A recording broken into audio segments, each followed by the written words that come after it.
All right, we are live, guys. Thank you for joining me. I am joined here today by Mike Swire and Danielle Cwirko-Godycki. Now, did I pronounce that right, Danielle? Close, very close. Cwirko-Godycki. Oh, man, I was so proud. By the way, I was practicing that too. I was really trying to get that right. Great first attempt. He's used to it, I think.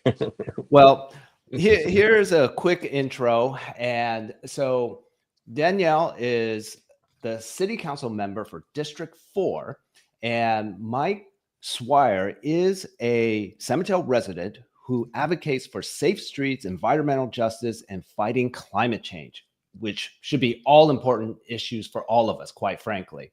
So honored to have you both join me.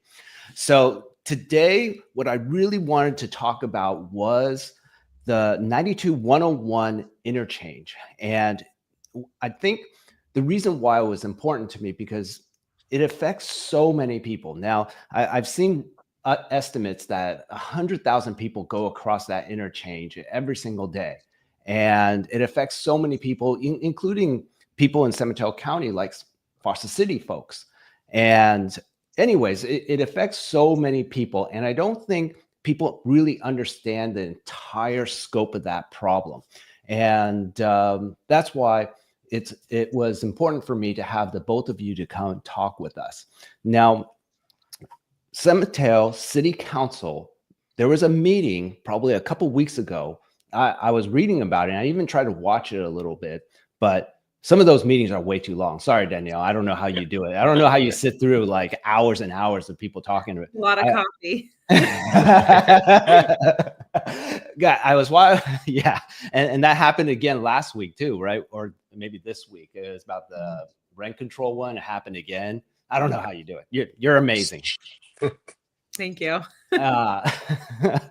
But anyways, the meeting a couple weeks ago had over 100 residents coming from your district specifically to talk about this project. And Mike, I know, was one of the big organizers of that. And I was wondering, Mike, can you kind of tell us how you got involved in this project and why it's so important to you? Yeah, thanks for inviting me and for this forum. This is a great service to the community. As we discussed at the meeting a couple of weeks ago, there are so many people that don't know about this project and a lot of other projects that have huge impacts on their lives. And transportation is certainly one of the issues that affects so many San Mateo County residents day to day. I mean, pretty much everybody is going somewhere between taking their kids somewhere, purchasing stuff, et cetera. It affects all of us. And certainly nobody likes congestion. So I got involved with this from a couple angles. One, as a taxpayer, I want to make sure that, we're spending money smartly. And I think this is a project where if we follow through with it, it probably would not be a good use of money. I can go into that later. Two, as a parent of two young kids who have to inherit the planet from us, given that transportation is more than 50% of greenhouse gas emissions on the peninsula, we need to stop driving as much. We need to go to cleaner sources of transportation. And this is one of the biggest ways to influence this. And third, there's a huge equity component to this too, because whenever we spend all this money on highway expansion, the average price of a car in the United States now is approaching $50,000. The benefit largely goes to people who have more money. And then the downstream effects could include pollution and traffic violence in some of the lower income and more diverse neighborhoods adjacent to the highway. And I just don't think that's a good use of our taxpayer dollars. So I think those are my priorities. And I thank Danielle and the other city council people that stood up and said, hey, we don't like this. We think there's better use of our money. And let's talk about what would be a more optimal use of taxpayer funds. So thank you, Danielle. Thank you. Well, and Mike, that's a great response, first of all. The one thing I would take away from your statement just now is that I think everybody is in agreement on the problem, right? We have a serious congestion problem. Mm-hmm. And part of it is because well, the Bay Area is still growing in population.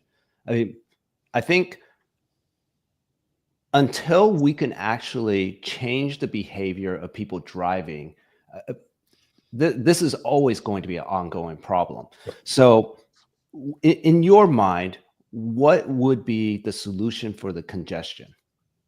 Yeah, everybody hates congestion. It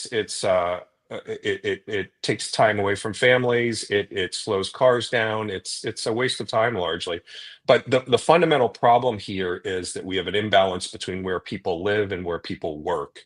Given that it's been so hard to build housing on the peninsula over the years, and as jobs have grown on the peninsula, people have had to move farther and farther away to be able to afford housing and still be within commuting distance of here. Now, thankfully, the city of San Mateo, other cities and the state government are moving in a very positive direction in terms of building more housing everywhere, including on the peninsula where most of the jobs are. But that's still not going to be enough, and people are always going to be able to need to come from the East Bay to work here. Unfortunately, if you read about this a lot, and I love to geek out on this, basically the problem is that there's no way to solve congestion. As you said, the population here is not going to get any smaller anytime soon. We're going to have more jobs, more people, and that'll probably mean more cars. The question is, how do we as taxpayers want to spend our money in terms of what transportation options we want to encourage in the future? We could continue building highways and making it easier for people to drive from Stockton and Modesto. The Bay Area has the #1 supercommuter problem in the country. And one of the reasons we have that, in addition to the housing crisis, is because we've spent a lot of money to make it easier to drive from Stockton, Modesto to jobs here on the peninsula. So I think it's a much better use of our money to instead invest in transit. And we're doing that. We just spent several $1 billion electrifying Caltrain, which is awesome, and ridership is increasing. But we really need to stop encouraging driving simultaneously if we want to keep the train full and stop having to widen highways in order to accommodate more and more people. So I would much rather see our money spent on transit. Caltrain and BART are both running fiscal deficits and don't have dedicated funding sources. And then I also advocate a lot for safe streets programs for kids that want to bike and walk to school. And unfortunately, we have this Hunger Games every year where we're competing for project funding because there isn't enough out there. And it seems like spending money to keep kids safe when they want to walk or bike is a higher priority than spending money that largely is going to benefit East Bay residents and primarily the wealthiest East Bay residents. Because again, this project, the 101 Direct Connector, is only going to add an express lane. It's not going to add a general purpose lane. So the majority of people who will be using it are people that ride the corporate shuttles, or people that can afford to pay up to $20 for the express lane. It's not the average Joe in the East Bay that is working a construction job. They just can't afford that, is my guess. Yeah, and that's interesting. I met with Supervisor Corzo the other day, and I was trying to, unfortunately, her time was a little short, but I do think there has to be a multifaceted approach with this. And I think that just expanding the freeway is probably a Band-Aid, not really fixing the issue, but we're delaying the problem, right? More housing is probably going to help a lot as well. But yeah, that's something that I think that is a really legitimate point. And to have better mass transit is going to help. It can't hurt, right? So it definitely helps. I mean, it's been proven basically that when you widen highways, you get no long-term benefit. What happens? Let's say we go from 4 to 5 lanes like we just did on US 101 in the south part of San Mateo County. Within 6 months, that additional lane filled up with incremental traffic. And ask anybody on the peninsula, has 101 gotten better or worse over the past 2 years? I don't think anyone would say it's better. And if you look at it, it's still filled with traffic. Yes, if you're willing to pay up to $20 for the express lane, you can get somewhere more quickly. But that's not benefiting the average San Matean. There's a proven transportation economics theory called induced demand, which basically says the easier you make it to do anything, i.e. drive, by increasing that capacity, the more people will do it. And what we saw during the pandemic, a lot of people, when they first came back to work, they started driving because driving is usually the easiest thing. It's door to door, it's more comfortable, etc.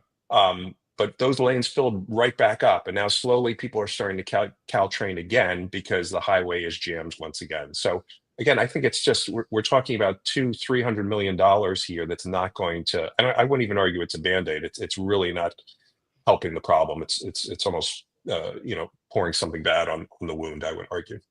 Yeah, I can see your point. It's a good point. Now, Danielle, maybe you can kind of talk about how this project is really going to be affecting your district. Yeah. So I learned about this project about 1.5 years ago. It had been in the press, and actually a resident via Nextdoor sent me a 275-page project scope and said there was a kind of state meeting where, you could come and, learn more about the project and comment on it.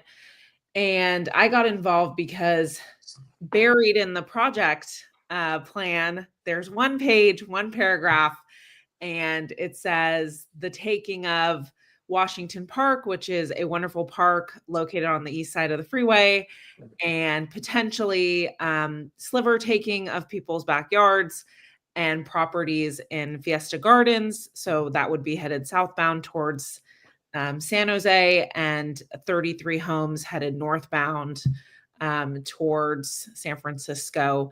And then I went to that meeting to kind of learn more and make some comments because I was surprised as a resident that I hadn't heard about this. And there was no real forum for comment. And that was quite alarming to me. So that's how I got involved. And, one of the things that I've done when I ran my campaign was really focus on community engagement and empowerment. The East Side for a long time has not felt that they had a voice. And this was just another kind of example of, people not knowing what's actually happening right in their backyard. So that's how I got, involved in this. Got it. And the one thing that I often, whenever I try to pay attention to the meetings, go to the meetings or watch them online, what in my mind, what isn't emphasized enough is like really the human element. And to me, I think that's lost, and it's such a shame. And I was wondering, have you spoken to any of the residents that are directly being affected by this? Yeah. So what ended up happening is I posted about this project about 1 year ago on Nextdoor, and one of the residents on Adams Street, her name is Karen Cutler. She's a big advocate. She's spoken out several times. She is directly impacted by this. She's actually lived in her home for 70 plus years. It's a generational home that she inherited from her parents. It's very important to her. And if you go into her backyard, and just so people really understand what we're talking about, a sliver taking is about 10 to 12 feet. So that would literally be from the sound wall to her, back door, her entire backyard. And then if that's not enough, the project scope actually says up to the entire property. So obviously she was very concerned, and we actually have walked 3 or 4 times now up and down Adams and throughout the whole neighborhood. And it's not just the people directly on Adams Street that are also concerned about the project impacts, but it's the entire community, because there's a lot of research and data that suggests putting, freeway lanes through communities actually does long-term damage to the entire area. The other piece of it is, San Mateo is very fortunate. We have 30 plus parks. Washington Park is one of the oldest parks in the community. And so the idea of losing that, I think that impacts everybody. And similarly in Fiesta Gardens, the idea of potentially having impacts to the soccer field there, people are rightfully concerned. So Yeah. I just want to touch on, I think it's part of the general frustration we heard at the council meeting on the 7th was just again, lack of communication, lack of transparency um, around what is this project? What are the proposals? How does it impact, the lives of San Mateans day to day, who in reality are going to foot the largest part of the bill, because it will be our roads that people use to get onto these freeways. It will be our homes that are impacted, our parks that are impacted. Yeah, I went back to that Transportation Authority meeting. Thank you, Mike, for the link. And I think they're going to be making a bigger effort to actually keep everyone more up to speed, because I think it was a surprise for most people. So at least that's one silver lining, right? But the good news of that particular city council meeting is that San Mateo City Council basically agreed, and what they did was submitted a letter opposing this particular project, right? Was that correct? Yeah, so right now, Rob Newsom and I, the mayor of San Mateo, are in the process of drafting a letter, and that will be up for council review on May 5th. And then Elisa Diaz-Nash is our CCAG representative, so she will be taking the letter to CCAG. And then as a council, we had decided that we would ask Foster City, who's also impacted by this project, to see if they would sign on to that. And then, hopefully the mayor will take that to the transit authority for review. Yeah. Well, if everything kind of goes your way, does the city have any other avenues in terms of, preventing this project of going up forward? We really don't. This is a state level, county level project. The best we can do as a council is state our position. And that is why, I believe in the best defense is a good offense, and having the community be vocal and speak up. I understand with these projects, there's a specific window of time when you should give comment, but I believe all comment is good comment. So, we're just going to continue to be vocal and share our concerns, and hopefully the TA board, hears that and takes that under consideration. Yeah, and just to add to that, the TA board, to its credit, they have been very receptive. At that last meeting, they basically said, we want to listen to local residents, and if San Mateo objects to this project, we will consider it basically ASAP. So we're really hopeful that, given San Mateo's official at this point objection, thanks to Danielle and the rest of the council, and hopefully Foster Cities too, as well as the thousands of letters that they've gotten, will convince them that the sooner we stop this project, the better. There's, I think, upwards of $10 million still in the current phase that we could save if we put this project on ice sooner as opposed to later. And that's the thing, when it comes to the financing, I understand that these funds are specifically allocated for certain highway projects, but there are other needs in San Mateo. For example, under 101, we have several culverts with our stormwater infrastructure that Caltrans is responsible for. They could be cleaning those out. They could be expanding the culverts to help us with flood mitigation on our freeways. We heard from Mayor Rob Newsom, his comments about Sunnybray having some issues with the sound wall. There's always repaving projects. And then, I think there's some debate whether these funds could actually be used for transportation, but, we should be examining all of our options here. Yeah. And it just seems like it's a very expensive project that people don't, necessarily want. So. Yeah. Well, I mean, yeah, we're just in the first phase, but if it gets past the first phase, we're talking about $200 to $300 million for the project, right? Yeah. So not chump least. change. That's for sure, right? Oh, yeah, Mike, and you brought up a good point. Is that it's at least that, because that estimate was based on what, 20 years of estimates, and today with inflation and everything, it's probably over 300,000 or 300 million at this point. Yeah, they have not put a new figure on that. They've acknowledged it could be well over 200 million. We don't know where the money would come from. I mean, a large portion would come from San Mateo County taxpayers. Some might come from the state, some might come from the federal government.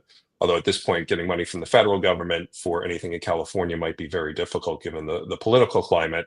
So, a lot of people are standing around saying this project is likely to never get funded. Well, why do we keep spending, $10 million on this phase, $10 million on that phase on something that in all reality, one is unpopular and two might never get funded? Let's pull the plug now and spend it on something that we really can make happen. I mean, we've got grade separations in Burlingame. Again, there are restrictions on how the money can be used, but I think we need to show, our electeds need to show San Mateo County taxpayers that they are being smart with their money, as opposed to just saying, oh, 20 years ago, we discussed this project and, things change and we need to be flexible. And I want to be clear, like the TA does have some amazing projects. They have done some great work. So, it's not that. I think it's just a matter of, staff time to do all this research costs money too. Like if we can repurpose that energy for other projects, to Mike's point, there's a long list of things that can be done to enhance, along the Bay Area and our highways, and make sure the taxpayers' money is being utilized in a really efficient and effective way. Just a general question. I don't know if either of you know.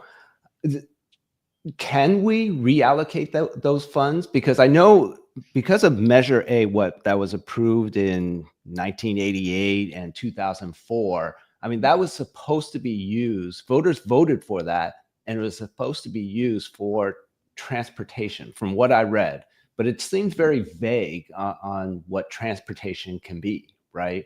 So I was wondering if either of you actually knows whether it's possible to reallocate those funds. Yeah, I can address that. So there are multiple funding sources for transportation projects in the area. Could be federal, could be state. But at the county level, you're right that the San Mateo County Transportation Authority administers two taxpayer measures, Measures A and Measure W, which are a half-cent each sales tax. So anytime you buy something in the county, you're paying basically a penny that goes towards transportation. Now, when those taxpayer measures were passed, and there are two different measures that are slightly different, they did pre-prescribe different buckets of funding. So there's a highway bucket, there's a transit bucket. I think there might be a Samtrans specific bucket, and there's a lot of them. If you go to the Transportation Authority website, they've got some really nice pie charts that show you exactly what they are supposed to spend on, and legally they are required to stay within those buckets. So it is true to a degree that we cannot simply take this highway money for this project and all of a sudden spend it on a bus, let's say. Right. That being said, as Danielle referenced, there are tons of good road-specific projects, and even the road-specific projects could incorporate complete streets elements. So it could be, we're working on a road, but it really needs a bike lane to go over it. So for instance, we had a young woman die on Holly Street in San Carlos a couple of months ago, because a bike bridge was never built along the highway overpass that goes over there. A similar project was killed to do an overpass in Hillsdale. So those are all highway-ish, and they can incorporate complete streets elements. And certainly, no money has been allocated. The full $200 or $300 million for this project has not been allocated. So certainly, if we stop now, that money would be spent elsewhere, albeit on a highway-ish project. Right, and that could be anywhere, right? We don't know. In the county, theoretically, yeah.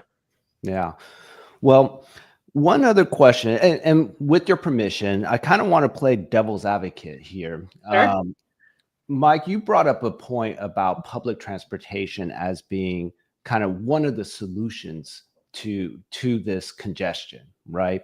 So from what I've heard, public transportation is not necessarily a great option either.